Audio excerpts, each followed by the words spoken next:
আমরা এর মধ্যে আমাদের বিশ্ববিদ্যালয়ের একজন শ্রদ্ধেয় সহকর্মী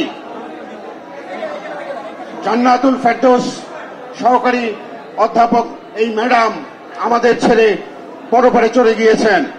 সে উপলক্ষে আমরা 1 মিনিট, এই ম্যাডাম নির্বাচনের কাজে আমাদের সাথে সংযুক্ত ছিলেন, তিনি পুলিং অফিসার হিসেবে দায়িত্ব পালন করেছেন। আমরা একই সাথে আজকে ম্যাডাম আমাদের ছেড়ে চলে গিয়েছেন। আমরা মহান স্বাধীনতা যুদ্ধে এবং অন্যান্য যে আন্দোলন এবং বিশেষ করে 2024 সালে যে গণ অভ্যুত্থান সংগঠিত হয়েছে, এই গণ অভ্যুত্থানের যারা শহীদ হয়েছেন এবং আমাদের শ্রদ্ধেয় ম্যাডাম যিনি আমাদের ছেড়ে পরপারে চলে গিয়েছেন, সকলের বিদেহী আত্মার মাগফিরাত কামনা এবং একই সাথে আমরা আজকে তাদেরকে শ্রদ্ধা ভরে স্মরণ করতে চাই। সেই স্মরণের অংশ হিসেবে আমরা 1 মিনিট নীরবতা পালন করছি। এই মুহূর্তে আমি সকলকে সহযোগিতা করার জন্য অনুরোধ করছি।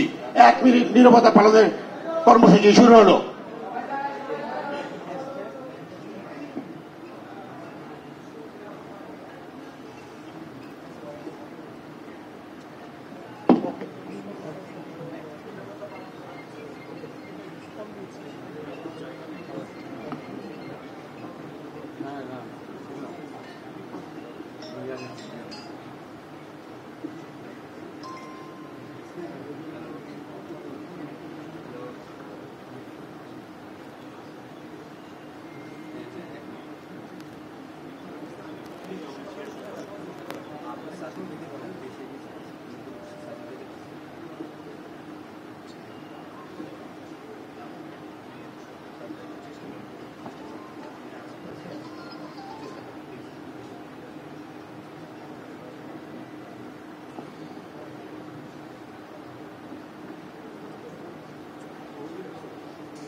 সকলকে অনেক ধন্যবাদ।